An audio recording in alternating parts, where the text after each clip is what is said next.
Dr. Larry Shults, and I'm a pediatric dentist practicing in Mesa, Arizona. I went to dental school in Colorado at the University of Colorado. I trained at Virginia Commonwealth University in Richmond, Virginia. And I'm now here with my own practice. Well, DentiMax was a new system that I had not heard of prior to coming here to Mesa. A friend of mine who's also a pediatric dentist was using it, and knew somebody who had firsthand experience with it, which piqued my interest. And after looking further at the system, it seemed like a very user-friendly system to use in my office. You know, for me, the big consideration with going with a new company, I was already familiar with Dentrix, and I knew enough that I heavily considered EagleSoft as well, which you mentioned.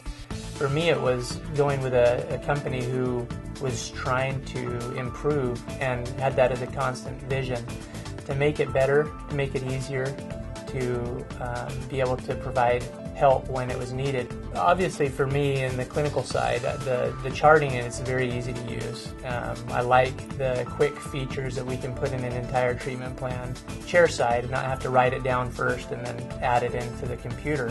But the assistants can keep up with me as I go through and diagnose the dental needs of our patients.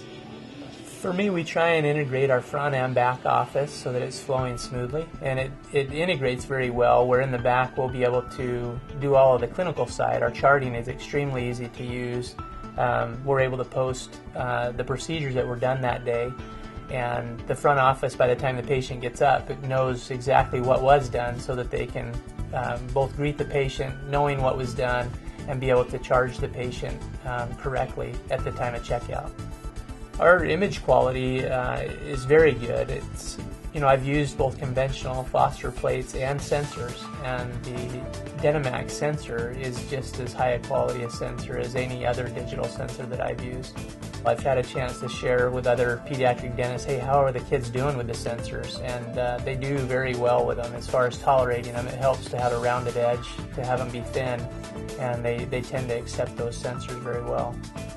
You know, the sensors are something that are probably something that most pediatric dentists, if they haven't already looked at using, are looking at using. And keeping up with advances in technology, it seemed like it made the most sense. For me, using sensors was partly to help my patients, to reduce exposure to them, but also to improve quality of diagnosis in our practice. So it made a lot of sense for me to start off with a new practice using only the best technology available.